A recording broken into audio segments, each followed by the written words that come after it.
the Human AI Symphony, orchestrating a value creation for today and tomorrow, delivered by Mr. John Sanei, a recognized keynote speaker in human AI dynamics and a 5X bestseller author and award rewarded as a best podcast co-host. Mr. John, the floor is all yours. Check. There we go. Good afternoon. Wonderful to be here. Thank you for everybody who still stayed behind. Great to have you here. Today I'm going to be talking a little bit about AI, but mostly about us as human beings preparing. Oh, you're back. Nice to see you again. Mostly about us as human beings preparing for AI. Many of us are in the space of thinking about AI, but we also have to realize that AI is going to fundamentally change the value we have to add to the world as human beings. And so through my research and writing all my books, I've started to realize that AI itself is very exciting, but the real challenge is how quickly can we adopt and adapt to AI? Because we all know that over a little bit of time, it's going to start to take away a lot of the things that we have always added value to in the world. So I want to start off by reminding us that we're going through the largest transformation that any of us have ever experienced. And it's really this transformation that we have to start to understand deeper and realize that all transformations have three phases. The first phase of transformation, no matter if you're moving from one house to another or the massive transformation we're going through as humanity at the moment, always starts off with sadness. Sadness to leave the shore of familiarity, sadness to leave our comfort zones, and sadness to sometimes leave the identity that we've been developing for the last 10 or 20 years. The second phase of transformation is arriving at a strange new world. A world that doesn't make any sense, a world that I don't have the skills for, and a world that seems to be upside down and replacing a lot of the skills that I've always added value to. Now the problem is this transformation is not an intellectual one, it's an emotional one. We can't think our way through it, we have to feel our way through it. And that's why the talk is called the AI Human Symphony. It's an emotional process for us to engage with AI in a different way. Now the problem is this, is that most of us have not processed the sadness of leaving the shore of familiarity. And when we don't process sadness, it shows up as anger. And so where we are today, as C.S. Lewis said, he said, I sat with my anger long enough until she told me her name was grief. And where we are in the world today is stuck between sad and strange. And most people are not prepared for where we're going. Most people are arriving at the strange new world angry, frustrated, and anxious. What we need is people arriving at the strange new world with optimism, excitement, and fascination. And we have to realize that this three-phase transformation never allows us to skip any phase. And the reason I start off with the aspect of this transformation is to remind us where we are. We're between sad and strange. We have another 10 years to go till we get to a place of adventure. And adventure is, again, when you get wind in your sails, you understand the world ahead of you, you have the skills that are required that we're moving towards, but we're a good 5 to 10 years away from that. And in order to understand the skills that we're going to be requiring for where we're going, I want to remind us the skills we used to celebrate, the skills that are currently being celebrated but becoming less relevant, and the skills that we're going to need not only for ourselves, but most importantly for our children. Because our children also need to start to add value in a world in brand new ways. So let's understand what the skills used to be. Because for 10,000 years, for 500 generations, humanity added value in three different ways. The first way we added value was to follow our forefathers. Our forefathers had been here before, they've done it before, they understood the process. Two, we needed to understand the seasons that we were in, where we were reaping, harvesting, or sowing, that helped us create a pattern of behavior towards agriculture. And lastly, what we needed to do was have the physical strength to work the fields for up to 12 hours a day.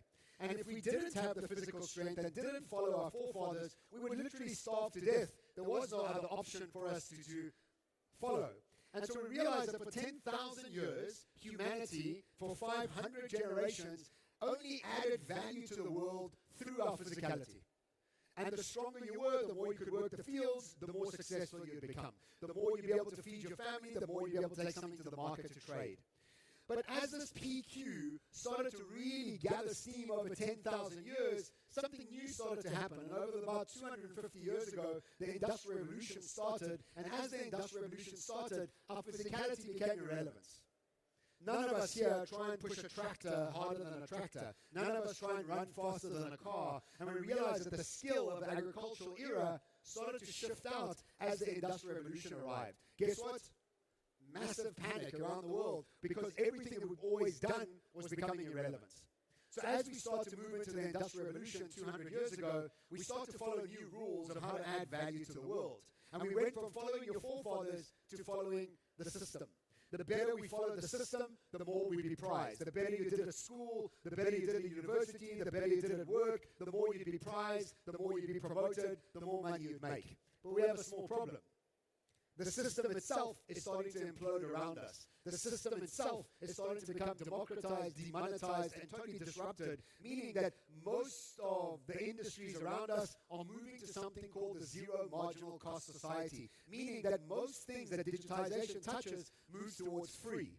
Think about communication, think about music, think about entertainment, think about photos. All of these things have become free right in front of our eyes. And we're seeing this happen to industry after industry after industry. Now, remember that when you went to school and you did really well, what you had to do was decide what you wanted to be right after school. So you were going to be an accountant, so then you studied to become an accountant and a better accountant and a better accountant. That's what made you successful. You went to something called university. One versity, you studied one thing, and you did that over and over and over until you died. You couldn't swap from being an accountant to HR to PR to Q. It looked terrible on your CV. Nobody wanted to hire you because you had no experience and you were jumping around too much. And we realized that this deep expertise that we were forced to engage with celebrated one thing: IQ. The better your IQ was, the more algorithmic intelligence you had, the more outcome-based you were, the more successful you'd become. And for the last 200 years, we have celebrated IQ over PQ. But now that AI is arriving, we realize that our IQ is going the same way as our PQ went. AI's algorithmic intelligence and ability to solve problems is much better than us in a process of intelligence and the process that we've been taught at school. Which means that as we move into this new quantum AI era, we have to start asking ourselves this question of how valuable IQ actually is. And so for us to realize that PQ and IQ are starting to become things of the history. Now, currently, ChatGPT 4.0 has an IQ of roughly 155. And right now, Elon Musk has an IQ of roughly 155. And Elon Musk, with his IQ of 155, is turning 4 or 5 industries inside out, upside down. And the average person with IQ is anywhere between 90 to 110 IQ points. That means Elon Musk, with an extra 30 or 40 IQ points, is changing industries inside out, shifting the world around us. Elon Musk had 155. Einstein apparently had an IQ of 162. And at 162, which is now 60 or so IQ points more than the average person, was able to come up with new ways for us to even understand reality. Quantum science became a thing that he preached. He created the science behind GPS and laser lights and a whole range of different things. And that was an IQ of extra, maybe 40 or 50 than the average person. We now understand that AI is doubling on intelligence every 5.7 months. Every 5.7 months, AI goes from 155 to 310, eventually 620, and eventually 1,000 plus. Which means that by the end of next year, what we're going to have is AIs multiply smarter than us in algorithmic thinking. That's why it's important for us to ask this question: if AI is replacing IQ, what is the new skill in the age of AI and quantum science? Because as we move into this quantum AI era, we have to ask ourselves fundamental different questions to add value to the world. If we keep thinking that we can add value in the old ways, we're not going to win at all in any way. So quick show of hands here. Who's got children? How many of your children want to be influencers? Yeah, good. A few of you. And the rest of you are embarrassed to put your hands up. And what happens to us as adults, we think these little idiots want to be tick-tock, schmick-tock. We don't understand what they're doing. We want them to go and study a textbook and get ready for 1986 like we did. Because that's our familiarity machine. We keep wanting them to do what we thought was the best thing. So as we move into this new AI era, we realize that fitting into the system is the worst thing you could do. the system itself is imploding. Remember when you used to go to university, get a degree, and you were guaranteed a job? Today, guarantees nothing. The whole system itself is now becoming democratized and demonetized, meaning that fitting in could be the worst thing to do. To go to university could be the worst thing. We have to go to something called multiversity, meaning that McKinsey has brought a report out that says that if you're 10 years old today, you'll have 29 different careers by the time you finish working. That went from our generation of 1 to 2 careers to 29 different careers, meaning that the skill of uni must be replaced with multi. And so the skill of the future is no more fitting in, but fitting out. You see, God gave us an incredible gift when we were born called curiosity. And do you know what school did to that curiosity? Kicked it out. Your curiosity wasn't allowed. It wasn't about your uniqueness, your genius, or your talent. It was also only about how well you fitted into the system. If you were too unique, you were a rebel. You weren't accepted at school very much. And so we realized that your children who want to be influencers, all they're desperate to do is have a unique voice. They just want to share their unique take on what's happening in the world. And us as older people think that's too out there. What we want them to do is fit in to the system that we are so comfortable with, not realizing that the system is changing right in front of our eyes. And again, 29 different careers, meaning that our children need to be able to unlearn to relearn, to solve new complex problems that are arriving. We were never prized for that. We were prized for doing one thing over and over and over. And so we realize the skills of the future is not so much about what you know, it's about how you react. What you know is changing. The trends are shifting. AI arrives and changes the whole industry overnight, meaning that what we know is becoming less and less relevant. And this what has to be replaced by a behavior of how. And Adam Grant actually said it best in his latest sort of tweet, and he said this. He said the hallmark of expertise is no longer how much you know, it's how well you synthesize. Information scarcity rewarded knowledge acquisition. Information abundance requires pattern recognition. The skill of the future is pattern recognition. Not what we know, but how do we connect the dots that nobody else is connecting? That uniqueness coming to the space. And so we realize the skill of the future is not PQ, because that's machines. It's not IQ, because that's AI. Now it's AQ. And AQ is not about what you know, it's about how you behave, which is all about adaptability. And our ability to be adaptable to new things gets us to become successful in the future, not a PhD, not an MBA, because how many people have got PhDs and MBAs? Millions of people around the world. You don't stand out of anything. You think like most other people are thinking. So if we understand this adaptability quotient, we have to realize that adaptability itself is underpinned by high levels of emotional intelligence, something that we haven't really been taught. What we've always been taught is to be outcome-based, not adaptable, not empathetic. And if we really have to ask ourselves, how do we adapt to the future, we have to ask ourselves, how high is our emotional intelligence? Now, there's many ways for us to describe emotional intelligence, but my favorite quote is this one. How quickly can you recover from a trigger? If you stay triggered long, your emotional intelligence is low, you're not adaptable. If your emotional intelligence is high, you don't get tricked into the past and triggered into the past, now you focus into the future. No matter what your political stance is, Donald Trump right now is the most triggered person we have on TV. He's constantly fighting and triggering and victim moding. What that means is that his payoff line in presidency is, let's make America great again. Let's go back to the past where we were safe, not into the future and explore uncertainty in a brave and courageous way. And so we ask ourselves this. If you get triggered for 1 to 5 days, you're just moody. And if you triggered for 5 to 10 days, you just have a bad temperament. And if you stay triggered for longer than 2 weeks, now you've created a new personality that's only based on being triggered, which means that you can't be adaptable, you can't allow to think about new things. All you want to do is keep protecting your past. Now, all of this comes down to our brainwaves. And in order for us to become adaptable, we have to start thinking about neuroscience and not psychology. Now, usually my talks are about 90 minutes. So I'm really rushing and trying to put this all together for us. So let's understand something. Psychology is software. Neuroscience is hardware. And so what we've done is we've been updating our software, but the actual hardware of the way our brains work is dated. And so imagine taking an iPhone 1 and adding iOS 16 into it. What would happen? Nothing would happen, because it doesn't have the capacity to hold all that information. And that's what's happening to us, is our brains have been educated for the industrial revolution of efficiencies and outcomes, and now we're asking to show up and be adaptable, which our brains can't even know. We don't even know how to do that.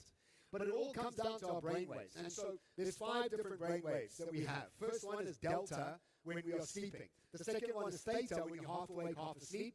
The third one is alpha, when you're wide awake and super creative. Then you have beta, when you're outcome-based and full of adrenaline. And 6, you have gamma, which you're in bliss. But I only want to focus on 2 brainwaves. The first brainwave is called the high beta brainwave, which is what most of the world is actually addicted to. And a high beta brainwave says, I'm in danger, I'm full of adrenaline, I'm focused on an outcome, I'm not adaptable, I'm not experimenting, I'm always focused on the outcome that I'm going to. And then we have the alpha brainwave, but let's talk about the beta brainwave quickly. Because in the beta brainwave, without even realizing it, when we were at school, it wasn't about learning, it was about passing. When you went to university, it wasn't about learning, it was about getting the degree. When you go to work, everything's great until you don't hit your numbers, and then it's not great anymore. There's no culture in kumbaya when you haven't hit your numbers, which means that we're all addicted to this outcome, which means that our brains are wired for this high beta brainwave that makes us extractors, not explorers in any way. High beta brainwave also gives us a false sense of control, and we don't really have control at all when we're anxious. And it was Elizabeth Gilbert from Eat, Pray, Love who said it best. She said, "Oh, darling, you never had control. You just had anxiousness."